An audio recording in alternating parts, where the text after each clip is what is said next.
बिहार में नई सरकार जबरदस्त एक्शन में नजर आ रही है। रोज अलग अलग शहरों में बुलडोजर की कार्रवाई को अंजाम दिया जा रहा है। अपराधियों पर पुलिस नकेल कस रही है। महिला सुरक्षा नीतीश सरकार की टॉप प्रायोरिटी है। और इस बीच बिहार सरकार के गृहमंत्री सम्राट चौधरी दिल्ली में गृह मंत्री अमित शाह से मिले। सम्राट चौधरी ने मुलाकात की तस्वीर सोशल मीडिया एक्स पर शेयर की। बिहार में ऐतिहासिक जीत के बाद अमित शाह के साथ सम्राट चौधरी की ये पहली औपचारिक मुलाकात है। दोनों के बीच कानून व्यवस्था को लेकर चर्चा हुई। बिहार पुलिस को मॉडर्न बनाने के एजेंडे पर बात हुई। साथ ही बिहार के विकास और केंद्र की योजनाओं को लेकर भी दोनों ने चर्चा की। बिहार में बड़े जनादेश के बाद इस बार बीजेपी के सम्राट चौधरी को गृह मंत्रालय की जिम्मेदारी दी गई है और बीजेपी किसी भी कीमत पर लॉ एंड ऑर्डर को बिहार में अपनी यूएसपी बनाने की तैयारी में लग गई है। बिहार में नई सरकार के गठन के तुरंत बाद कानून व्यवस्था को लेकर सख्त एक्शन भी नजर आया। बिहार पुलिस ने 400 बड़े अपराधियों की सूची तैयार की है, जिनके खिलाफ कार्रवाई के लिए कोर्ट में एप्लीकेशन भी लगा दी गई है। अलग अलग जिलों से लैंड माफिया, शराब mafia, extortion gang, arms smuggler और राजनीतिक संरक्षण प्राप्त अपराधी इस लिस्ट में शामिल हैं।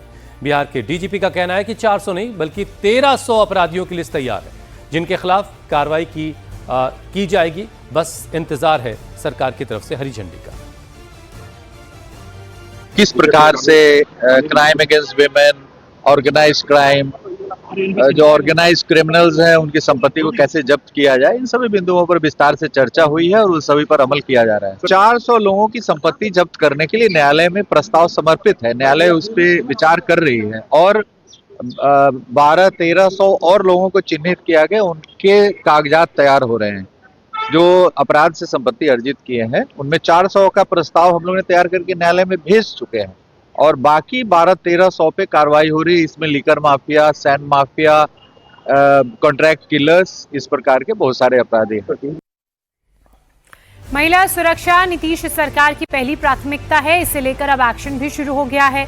बिहार के गृह मंत्री सम्राट चौधरी ने एंटी रोमियो स्क्वाड बनाई है और इन्हें सभी स्कूलों और कॉलेजेस के बाहर तैनात किया जाएगा। पटना में इसकी शुरुआत भी हो चुकी है।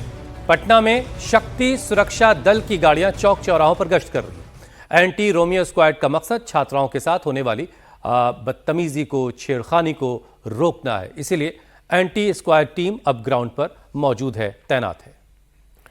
बिहार में योगी सरकार की तर्ज पर बुलडोजर टॉप गियर में दौड़ रहा है। नई सरकार के गठन के बाद शहर शहर बुलडोजर एक्शन देखने को भी मिल रहा है। छपरा से लेकर नालंदा और नालंदा से लेकर मुजफ्फरपुर तक अवैध अतिक्रमण के खिलाफ प्रशासन कार्रवाई कर रहा है। सड़क के किनारे किसी भी तरह के अवैध कब्जे को हटाया जा रहा है।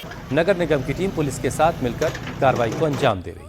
प्रशासन का यह कहना है कि कई बार नोटिस देने के बाद भी लोग अवैध कब्जा नहीं हटाते हैं, जिसके बाद इस कार्रवाई को अंजाम दिया जा रहा है।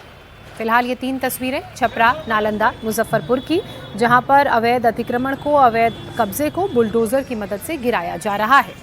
आप देखिए कि कैसे सड़क किनारे जो खड़ी गाड़ियां हैं उन्हें हटाने का काम भी हो रहा है।